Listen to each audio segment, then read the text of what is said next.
Recognizes the gentlelady from Illinois for her questions. The floor is yours. Thank you. Admiral, thank you for being here today. We know the Coast Guard does an incredible job with what you have, but also remains chronically under-resourced.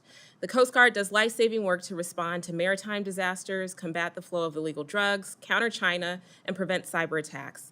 I strongly support large increases to your budget, probably even larger than you've requested in some areas. But I'm concerned that this administration's political goals are shifting those limited resources away from strategic theaters where bad actors are aggressively testing American resolve. In your written testimony, you stated that the Coast Guard is, quote, surging operational forces to the U.S.-Mexico border and the Gulf of Mexico. So my question for you is, where specifically are those forces and resources to support them coming from? What theaters and missions were they assigned to before this surge? How many deportation flights has the Coast Guard flown, and why is that the best use of the aviation assets? Ranking Member Underwood, thanks for your questions and your support. First, to answer your question about the alien expulsion operation flights, to date, since 20 January, the Coast Guard has flown 157 of those flights in support of other Department of Homeland Security components for southern border security operations. As to the other operations that where we have surged assets to the southern border, and for us, the southern border also includes the border approaching Florida and our territories in the Caribbean. That's part of the southern border for us as well. And so we took planned operations from some other areas and in consultation, principally supporting combatant commanders. I consulted with those combatant commanders and the Department of Defense and briefed the Secretary on my plans to temporarily change some of those planned deployments. Now, this type of decision is not unprecedented, and we make those tough trade-offs all the time because there's an increasing demand for Coast Guard resources and always a limited number of cutters, boats, aircraft, and crews to provide them. And so that's part of the risk decision that I make in consultation with our area commanders. Have any personnel, vessels, air assets, or other resources been pulled from the Coast Guard's Arctic strategy to accommodate the southern border surge? No, Ranking Member Underwood, they have not. What about your Indo-Pacific mission? Did you reduce lift capacity in the region in favor of more deportation flights here? And are we going to be slower in building our presence there as a result of the surge? Ranking Member Underwood, there were 2 operational deployments that I directed be changed through that process I described before. And I want to be specific about that. One was a planned patrol working for Indo-Pacific Command, one of our national security cutters, and I consulted with Admiral Paparo about that before making that change. But there's been no change in our permanent presence in the Indo-Pacific. The other change in the Atlantic, you asked about the Arctic.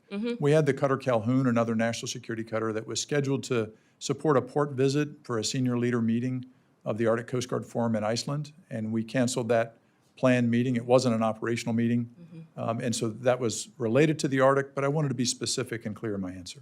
And what about the Great Lakes, where the Coast Guard plays a critical role in commerce and safety for the community I represent? Has there been any change to the staffing plans for the Great Lakes region? There have not been changes to that staffing plan. Our presence in the Great Lakes remain as important as always, which includes our domestic icebreaking presence there. Excellent. In your testimony, you also wrote that you are tripling the number of forward deployed air and surface assets at the southern border and simultaneously seeking total operational control of the region. It's clear strategic trade-offs are being made, and I'm concerned about the impact on your other missions. The Coast Guard desperately needs more funding to meet its mission, and the passage of a reconciliation bill is far from guaranteed at this time. And Coasties, like most Americans, are struggling with the rising cost of living. I speak frequently with young guardsmen and women who struggle to afford housing and access medical care, which is why I was horrified last Friday when we received a last-minute addition to your spend plan for fiscal 25, a new $50 million Gulfstream 5 for Secretary Noem's personal travel coming from the Coast Guard budget. She already has a Gulfstream 5, by the way. This is a new one. And so, Admiral, I have just one question for you here. Have you received any outreach, requests, or any other communication from anyone above you at DHS or any political appointee in the Trump administration regarding a new plane for the Secretary?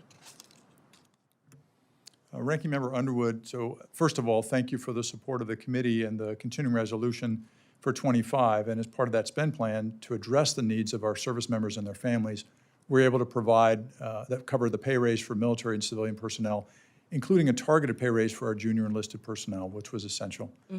You had asked about the military command and control aircraft. So first of all, meeting the needs of our Coast Guard men and women that are doing frontline operations is my top operational priority, and it's a top operational priority of the Secretary. She's been clear with that to me, and I know she testified to that effect before the subcommittee last week. The Coast Guard, like the other military services, operates 2 military long-range command and control aircraft. This is part of our military operational fleet of aircraft. These are C-37 variants. The older one is a C-37 Alpha variant.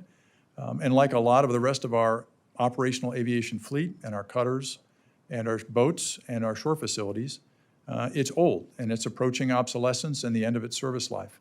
The avionics are increasingly obsolete. The communications are increasingly unreliable, and it's in need of recapitalization like much of the rest of the fleet.